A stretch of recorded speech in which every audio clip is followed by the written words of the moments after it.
Assalamu alaikum. Welcome to Your Views on the News with me, Azad Ali. Now, tomorrow is the 15th of February. Now, if that date means something to you, chances are you were one of the hundreds of thousands of people who took to the streets of London 10 years ago to chant the famous line, "Not in our name," and try to stop Britain invading Iraq. A decade has gone by, but since that mass demonstration, has the war in Iraq made the world a better place? Here's Emily Churchill with more. It was the biggest demonstration in British history. On the 15th of February 2003, an estimated 1 million people took to the streets to try to stop the US-led military intervention in Iraq. But they were not successful, and a month later an invasion was launched that would unleash years of brutal sectarian violence. Estimates of the human cost of the war vary wildly. The Iraqi body count organisation said there were a maximum of 106,000 civilian deaths up to July 2010. But in 2006, the Lancet journal published a much higher figure, saying the number of Iraqi civilians and combatants killed up until that point was over 600,000. What isn't in doubt is that the weapons of mass destruction given as the justification for the war were never found. But supporters of the intervention say it can only be a good thing that Iraq was freed of Saddam Hussein, a brutal dictator who tortured and killed his opponents. However, today's Iraq is far from being the stable democracy the then British Prime Minister Tony Blair was hoping for when he sent troops to Iraq 10 years ago. Scenes like this have become all too familiar over the past decade. Police and medics say at least 31 people were killed in car bombings in Iraq last Friday, as sectarian violence grows ahead of provincial elections. Here in Baghdad, 2 car bombs exploded in a street market in the Shia district of Kadhimiya, killing a reported 16 people. There is dissatisfaction, too, with the Iraqi Prime Minister Nouri al-Maliki, whose Shia-led government has been accused of arbitrary detention, torture and other abuses by Human Rights Watch. Many in Iraq's Sunni minority feel they're being marginalised by Maliki's government. They've been demonstrating against his rule in their tens of thousands since December. Maliki says he will listen to legitimate demands, but warned that militants may be hijacking the protests. So, is this all part of the painful road to democracy, or were the hundreds of thousands who took to the streets against the war right? Those on either side of this emotive debate continue to disagree, just as they did 10 years ago. Emily Churchill, Islam Channel. Well, tonight I want to hear which side of the fence you are on. Is Iraq finally on the road to democracy? Or is the country in a worse state now than it has been before? Has the war made the rest of the world any safer? And after global demonstrations against the war, which were ignored, do you think we've become more cynical about protesting itself? Well, you can call us on the number on the bottom of your screen at the moment, or you can tweet us using the hashtag YourViewsIC, that's IC for Islam Channel. And now joining me in the studio this evening, waiting to take your calls, is Sabah Al-Mukhtar, President of the Arab Lawyers Association, who is himself an Iraqi. Assalamu alaikum. Thank you for coming in this evening, Sabah. Now, were you at the demonstrations 10 years ago? Yes, and it pains me to see that although we failed in actually stopping the war, at the end of the day, I think it did make a difference that this nation has raised issues, which I don't think it can occur again. I think it is very important that Britain should not fall into the same trap again, whether it's Iran or whether it's Sudan or whatever other country. The idea that I remember in my young days, I've seen the Perfumo affair where the minister at the time lied to the House of Commons, and at the time the government fell and what have you. I think Tony Blair has received his judgment in this world. He will get the real one. Well, I mean, part of his the drive to go to Iraq was very intense. I mean, you know, we had weapons of mass destructions that, you know, Saddam Hussein can attack us within 45 minutes. There's all these chemical, biological weapon that he's in bed with Al-Qaeda. All of these kind of things, every single one of those things have been proven after 10 years on to be false. Absolutely. This is one of the disheartening things, that a great nation like Britain could actually be fooled by either the media or the politicians. You cannot have just so many lies and then you make a decision based on these lies, and then you pay such a heavy price. We paid price in life, British life. We paid price in life of Iraqi lives. We paid a lot of price in the economy. Our economy is still reeling from that. The Labour Party, which was in power then, and this was one of the ironies that, in fact, this is probably one of the first times that Britain has gone to war, not with the support of the ruling party, but with the opposition, because many of the Labour MPs were against it, but the Conservatives were with the war. And at the end of the day, Britain went to war on false pretenses, lies which the government knew. And I'm glad to see that today one of the MPs is putting tomorrow an early day motion asking for the Chilcot inquiry to actually produce its report. It's not possible. They've started in 2009 and it's still not happening. So there are some changes taking place in that one. Well, viewers, we do want your call, so feel free to call in or tweet us. Let's go to Iraq then. One of the things Tony Blair used was conscience, that he always says that he's got a clear conscience because Saddam Hussein was a brutal dictator and he used to do horrible things to his opponents. So whether or not there was any weapons of mass destruction, his conscience is clear because he's got rid of a bad person. Well, you see, this war, the invasion of Iraq, was all the concepts were upside down. They're talking about liberation. And the concept of liberation is people getting rid of the foreign armies rather than an army liberating the country of its people. You have a situation where they're talking about democracy, spreading democracy. Democracy is something which grows from within the nation, not imported from the outside, and certainly not by troops. But when you look further at this idea that his conscience is clear because Iraq got rid of the dictatorship, this is literally like a plane full of passengers get hijacked and the law enforcement agency shoots the airplane, kills everybody, and when you say to them, you've killed the people, they say, no, no, no, you see, we've killed the hijacker. So what we have done at the end of the day, it doesn't matter, even if you take all the bad adjectives about Saddam Hussein to be correct, he never killed as many people as we have. So the idea that you kill more people and you pretend you're saving them, it doesn't even make sense. So this idea that his conscience is clear, it's certainly, I think we can always fool ourselves. As a lawyer myself, I've never seen any criminal who actually admits that he's a criminal. They always find some reason, some excuse, etc. And Tony Blair is no different from that. He knew very well that it was not true. He knew very well the consequences. He's been warned. He even fooled the British public because at the end of the day, when he sent the soldiers, those soldiers who've gone there, they did not die for Queen and country. And that's what they are there. They died for Tony Blair's agreement with Bush. And this is where he can't have a clear conscience. He can say he has. I know he's making a lot of money now, being advisor to everybody. Well, he also, which some viewers might find ironic, got appointed as the peace envoy for the Middle East. Now, Iraq itself at the moment, the country isn't stable. As we saw in our report, there are regular bombings taking place, there's sectarian violence. You yourself, I don't know if you've been recently. How is the situation in Iraq? First of all, I would like really to point out, both in your report and the presentation, the idea about the sectarian element. This is not real. This is what is being done now. The concept of divide and rule is a very old concept. Everybody used it.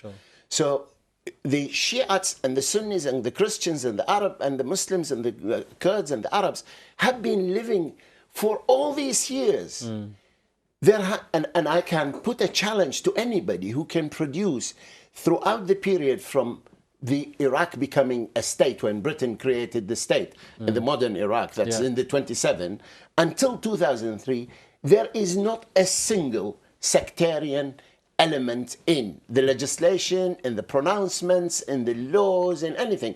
2003, you get Mr. Brummer asks the Jewish professor of law, incidentally of Islamic law in New York University, Noam Fieldman, to produce a constitution for Iraq, which is actually basically dividing the nation on ethnicity and on sectarian. And once you get into this situation, people are rewriting history. They're talking about the persecution of the Shiites in Iraq. 3 of the people who were in the dock with Saddam Hussein, there were 5 people in the dock. 3 of them were Shiites. The deck of card of 52, 35 of them were Shiites. Most of the, there was no, at that time, the dictatorship did not work on the basis whether you're a Kurd or an Arab or a Christian or a Muslim or a Shiite or Sunni. If you believe in the leader, you're fine. It doesn't matter about. And if you don't believe in the leader, then you have the problem. So there was a justice in the injustice in the way it was done. So this the sectarianism, if you like, was more perhaps created, or at least the seeds were planted during the so-called liberation. Well, certainly Iraq has Shiites and has Sunnis. And even if you look at the way the politics was played by the Americans and everybody else, now they talk about the majority Shiites. Because they've divided Iraq, they've taken the Kurds out of the equation, who are Iraqis. They left the Arabs, and they divided the Arabs into Shiites and Sunnis. But in fact, if you take the population of Iraq, the Sunnis are the majority. But it doesn't matter. At the end of the day, this is not how you build nations. This is how you destroy nations, when you begin to divide them on this basis. I think the Iraqi people, there are a lot of outside people interfering, regionally, externally. There are the Kuwaitis, our brothers in Kuwait. They still have the feeling of vengeance from the Iraqis. Maybe you can understand it, but at the end of the day, this is what they are doing. Our neighbors, the Iranians, the Iraqis had 10 years of war with them. This, you're not going to wipe it just like that. So now, and this is where people don't understand how it's happening, because in theory, the Americans are against the Iranians, but the Americans went into Iraq and handed over to the Iranians. So how is this game being played? That's why some of the Iraqi politicians, especially from the Ba'athists and what have you, they say, we've told you, the Iranians are not the enemies of the Americans. They are working in tandem. Otherwise, why did they give them? Because in reality, Iraq now is under the control of Iran. Well, viewers, do call us in and tell us what you think about the WMD, the dodgy dossier, and about what we're talking about, the sectarianism issue. And I think everyone I could recall before the Iraq War, everything you've just said about the sectarianism, about making the West a safer place, all of these kind of things, they were saying it's not going to happen, you're just going to make it worse. And I remember one very interesting point that was made, because obviously this isn't the first time that Iraq has been invaded. There was another time, which then followed 10 years of sanctions, if you like. And at that invasion in the 90s, there was an opportunity to actually take Saddam Hussein out, which the Americans chose not to do. Now, if it's about removing one individual, like you said, why did they then keep him on for another 10 years? Well, quite frankly, I don't agree with this policy. I don't think they could have removed him. This is number one. Number two, although they wanted, he's an individual, but what they wanted to do is change the system. The system is not a man. A man is very important. Always they are important. Maggie Thatcher kept the country in one way or another. But I don't think the Americans could have gone there. Right. Secondly, even if they would have knocked him off, say assassination or whatever it is, the regime will be there. And the regime is the one which is the Americans wanted to change. The Americans have never liked the Middle East map because it was the British who drew it, not the Americans. So the Americans wanted to redraw the map, both geographically and politically, the allegiances and the alliances. Iraq was you see, once Iraq collapsed, the whole thing collapsed. You have all the Arabs began to have relationship with Israel. You have all the peace processes, the whole thing, because Iraq was the country. It is one of the main countries, the pillars of that region in terms of its policy, its politics, and it's not only now, even in the 50s, when the Americans were going around creating the NATO and the CETO, they had the CENTO, which is called the Baghdad Pact, which is Turkey, Iran, and Iraq at that time. Because of its importance, Baghdad was the headquarters. That's why it's called Baghdad Pact. Okay. Well, let's hear Abu Bakr, who's calling from Nigeria. Assalamu alaikum, Abu Bakr. Alaikum salam. You're on air. So what are your views 10 years on of Iraq? Yeah, can I ask the lawyer there? Mm-hmm. Okay, I've actually listened to what he has said, and it's actually quite painful that this is going on there. As a Muslim, I'm sorry to say that wherever your brothers are and they're undergoing hardship, either within themselves or outside, you have to be worried. So what does he think, or the steps that he thinks that when we take, it will bring a resolution to that confusion? Can you just say that last bit again? I didn't quite. What? Okay. What can be his suggestion to bring about resolution on the problem they're facing? Okay, excellent. Okay, thank you, Abu Bakr, for your call. I mean, he's talking about, I mean, obviously you mentioned the sectarianism is a false thing, but it has now become ingrained. Whether it existed before or not, so much blood, and as we know, once blood is spilled, it's very hard to undo a lot of the chain effects that does take place. So how is Iraq going to come back from this? Well, I think, first of all, we have two problems. Problem number one is the structure which the Americans created. The Constitution is based on sectarian and what have you. The second problem, and therefore you have a government which is sectarian by its actions and what have you, the Maliki. You have a problem with the ministers. He has no ministers. He told the ministers to go home and he gave them a leave, and he doesn't have them. The star cabinet is not there. The parliament is acting in a crazy way. So all these variety of things which are the structure of the institution. The second problem is actually the socio-cultural one. That is the divisions between the people within the country on these various sectarian grounds.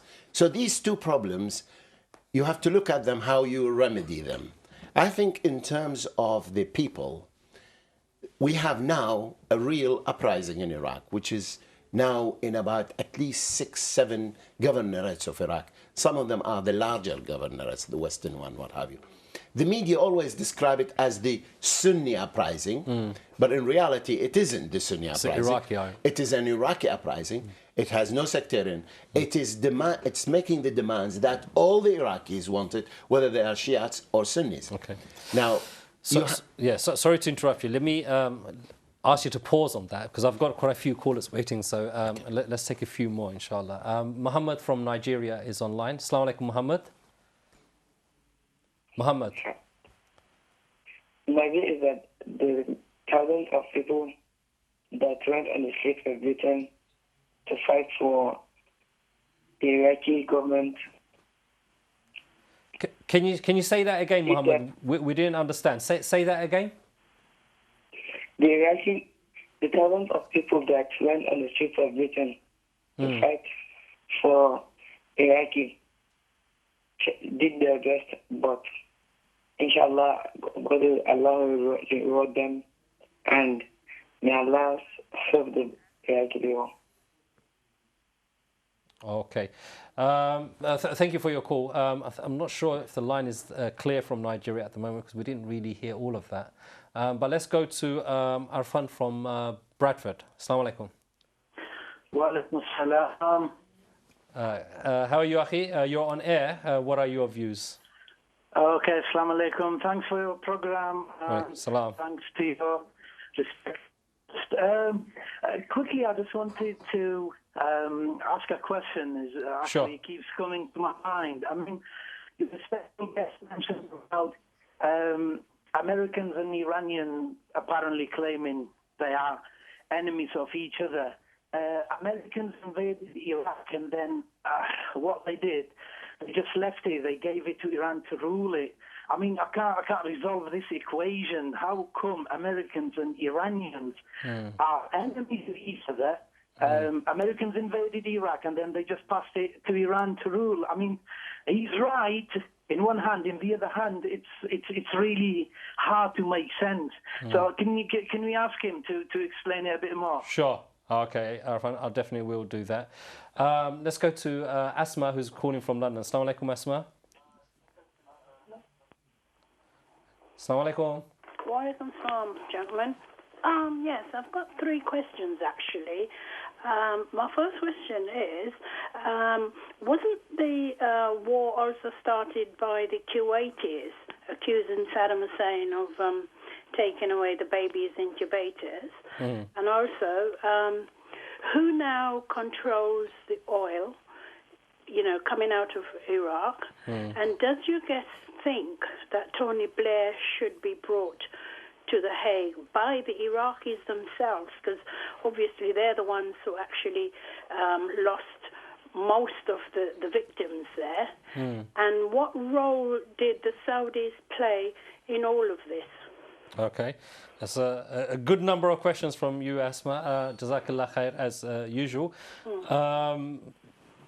If we go back to, I think Asma's question we'll have to cover second half because we are coming up to the break. But if we go back to what Arfan asked from Bradford, which in essence is, you said that, American and Iranians, they're not really enemies. How can they be enemies? America invades it, then leaves it to Iran to rule. Can you just explain why you're saying that? I think I don't want to give the Americans any good faith. But I think the Americans went into something which they don't know how to do. They went into Iraq thinking they will be received by flowers, but at the same time their army took with them 15,000 body bags. That's what they were expecting to lose. 3, they went into a country which they have no idea about its structure, its language, its ideas, its attitudes.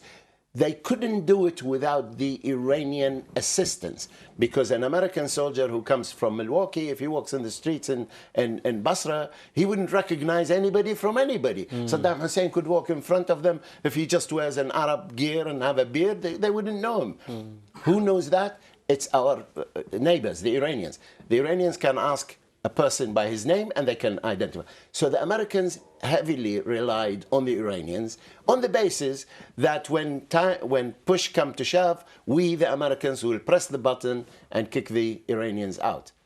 That is not how it works.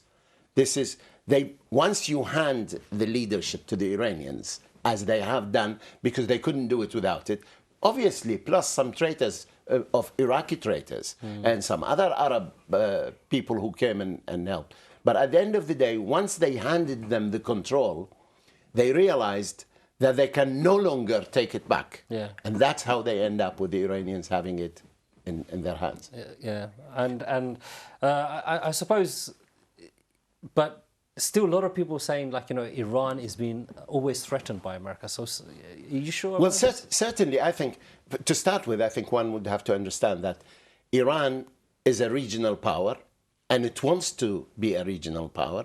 The Americans don't want the Iranians to be a regional power because there is a conflict in the policy, a conflict on the nuclear, a conflict on Israel, a conflict on economy, a conflict on oil, a conflict on the Hormuz Pass. So all these factors, there are national interests of Iran and America are diametrically opposed.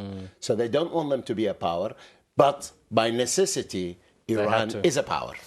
Okay, thank you for that, Sabah. We're coming up to a break. Inshallah, after the break, I will ask you Asma's 4 questions. And of course, we want to hear more from you. And second half, we'll talk a little bit more about the torture that took place in Iraq as well. See you after the break. Assalamu alaikum.